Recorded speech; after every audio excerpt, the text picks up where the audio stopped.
Hi, everybody. Welcome to the spring SSUL season for 2022, attacking in the middle thirds. We spent the last 2 weeks or last week or so on kickoffs, and I wanted to kind of close the book on this whole topic. Wanted to quickly summarize our goal for attacking the middle third. We want to have possession to pass or dribble forward in order to have possession in that final third. What we're going to do, we're going to exploit the opponent when they're on balance, or more likely on these kickoffs, we are going to have possession to try to unbalance or disorganize the opponent. How are we going to do this? Well, we're going to spread out. We're going to make our big shape. We're going to use our formation to utilize space and triangulate to create passing options. And we're going to obviously create a lot of diagonal passing lanes with our various diamonds that we have. We're going to vary the types of runs to try to get in behind or between the opposition defensive lines. And what that means is that the 9 and 10 need to be active along that back line. We're going to incorporate the 2 and the 3 sometimes. We're going to have the 8 find between the opposition defensive lines and sometimes charge through the back line. So we're going to always try to do something a little different.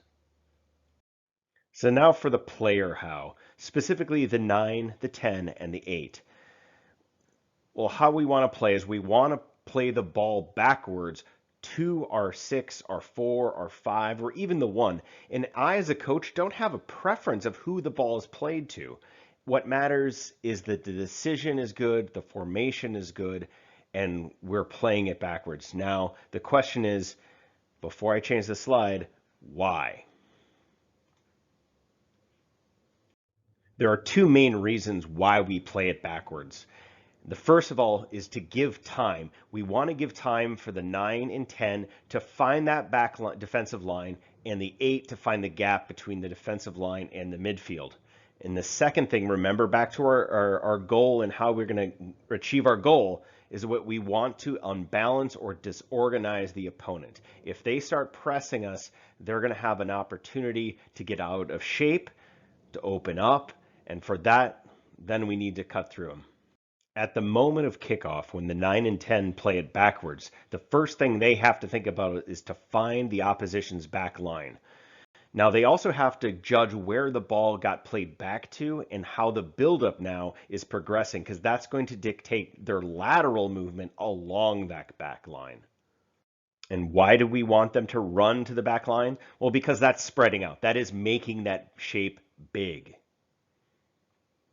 So at the same time, the 8 needs to go forward and find the space between the back line and the opposition midfield. Now, that opposition midfield is going to be coming at him, so he probably doesn't have to go very far ahead, but he still needs to find that space. Now, the question is why? Well, the 8 is going to find time and space in between those lines, and utilizing that space and triangulations, we're going to create passing options, and we're going to have that diagonal passing lane to both the strikers or back to the 11 or from the 11 and 7 to the 8. It's all a part of our great diamond formation. And finally, for everybody, and this goes back to something we've always said from the beginning, everybody is an attacker, everybody is a defender. Because of how soccer is, there are 4 phases of the game. You either have the ball and are attacking, don't have the ball and defending, or transitioning between the two. So everybody has to focus on your task for the entire game, and you have to take responsibility for your own development and your own performance. So what does this kind of look like? Just like that. Now I have some clips of various kickoffs for the last couple months. This first one is a great example of going back to the 4 and 5. Now we're using our inside diamond, our outside diamond, and our inside diamond again. But I want you to notice, when does the attack kind of peter out? And why do you think that is?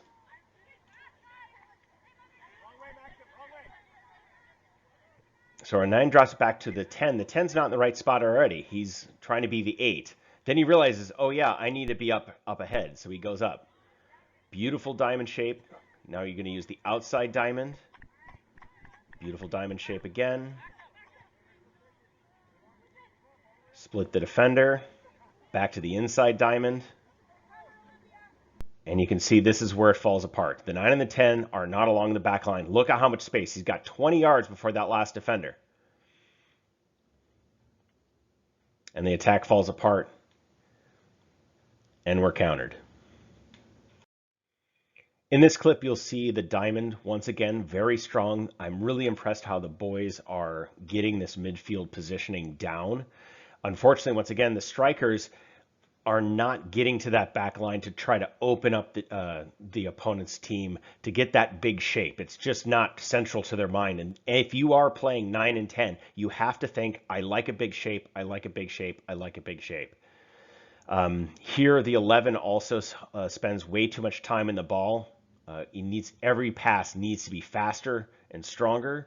The attack does come up the left. The striker does come over to show support wide, but he's not on the long back line. And the final pass from the 3 is at the striker's feet, and that's not where the striker wants it. The striker wants it through or over, so the back line is running towards their own goal. Here's the pass back. There's a poor pass to the 8, but the 8 picks it up, goes back to the 6. Now we set up our diamond. And here's the 11 taking too much time. He's got 2 on him. He looks up, tries to find everybody. Everybody's covered because the striker is in the right position. Striker is now getting into position. And here's that pass from the 3 right at his feet. That's not where he wants it, but the striker should have been 10 yards up ahead anyways. We do maintain the ball possession and we go on an attack.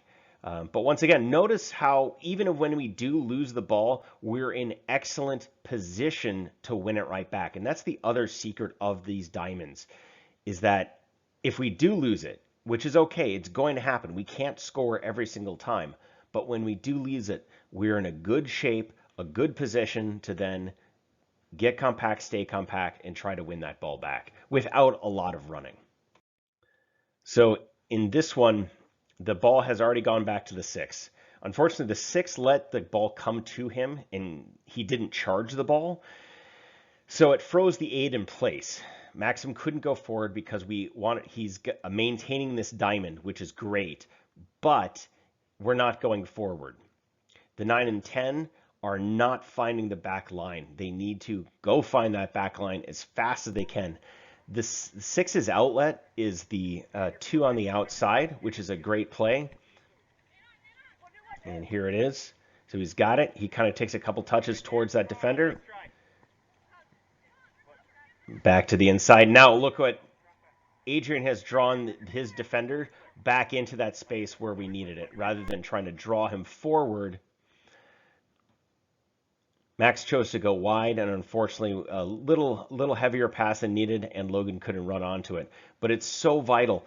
It's not just standing and waiting for the ball to get up to you. It's how can we move and once again disorganize that opponent.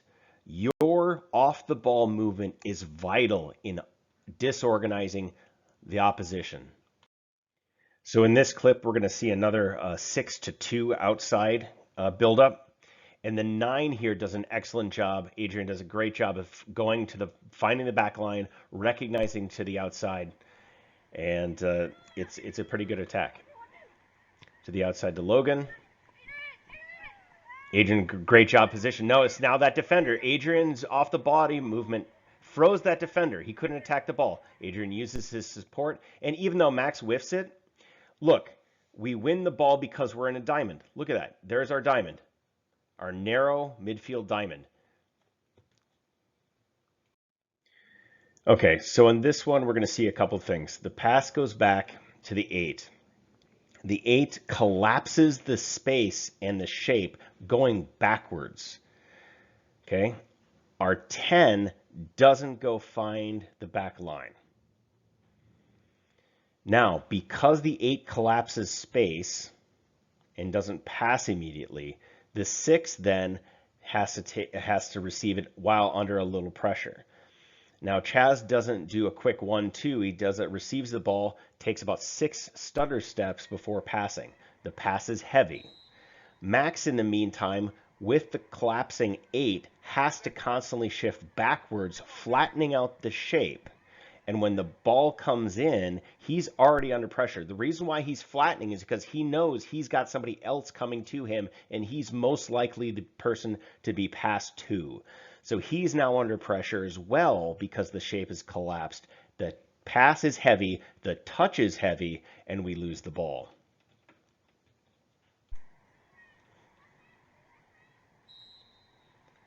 Pass goes backwards. 10 stays put and actually collapses the space. Max is shifting out to be a passing option, but he's already under pressure, and we lose the ball. So in this clip, you're going to see Adrian do an excellent job of finding the back line, finding the width. Now, Conrad, on the other hand, occupies the space where I really want the 8. If anybody is playing the 9 or 10, once again, you have to think of big shape, big shape, big shape. You have to get used to having that last defender covering you. Do not try to sneak back to try to get some width from him. You have to get used to being on that line to force them with your off the ball movement to disorganize them. Now, what happens is that there's a great diamond shape. It goes back to the 6, back to the 8, and the diamond maintains its shape, and unfortunately the 8 loses it.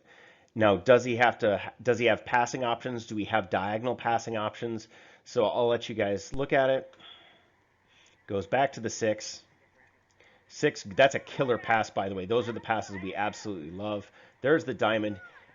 He had options to the 2 here on the outside. My 3 needs to be more engaged on the other side as well, attacking into that same to shadow his partner.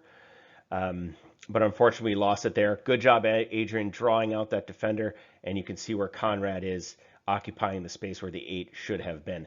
And by the way, the 8 receiving the ball from the 6 and turning and dribbling, that's a great choice right there because he had so much space and time. And I'll show you it again. He's got space and time. So yes, obviously you can dribble it. I'm not against dribbling. When you've got 10 yards, go ahead. It's just the fact that Max, wanting to maintain that diamond shape, was not going to overlap him there. His overlap was the fullback. Why? Because when we lose the ball, look, Max is already automatically body between the ball and the goal. So overall, in the last couple games, what is the good coming out of it? Well, the diamonds. Oh my goodness. The 2, the 3, the 6, the 7, the 11, the 8, all are working hard to give time to the 8, 9, and 10 to move forward. Go back and watch that first clip again. It is beautiful. I remember when it happened, and that was an NPSL game too. And at that moment, I really was happy because the boys, something clicked about how our style of play is. And that's the kind of soccer we want to see, moving it from the inside diamond to the outside diamond, the inside diamond to the other diamond, to the forward diamond, to the back. That possession, because when we have possession, those quick passes, who doesn't have possession? The opposition. That means we're attacking. And eventually we'll break them down and we'll move forward.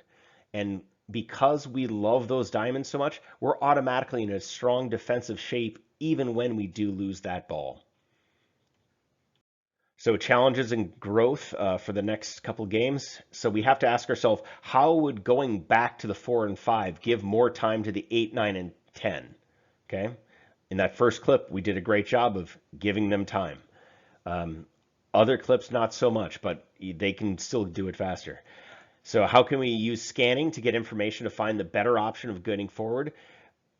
You know, we have to make sure that we're scanning before we receive the ball. It's that quick 1, 2, 1, 2. Make that decision before the ball gets to us. Can we move the ball around faster? So if we scan, make better decisions, and we can do it faster. And with that, we're going to really disorganize the opponents. There's a couple times where, we're not getting the ball fast enough. We're taking too many touches. We're making too many steps between the receiving and the passing. It needs to be quicker. I'm not asking you to do every touch one touch, but we can do a quick 2 touch. That's not a problem. But what I can't have is you receive the ball, look up, scan the field, and then pass. That decision has to be made before the ball arrives.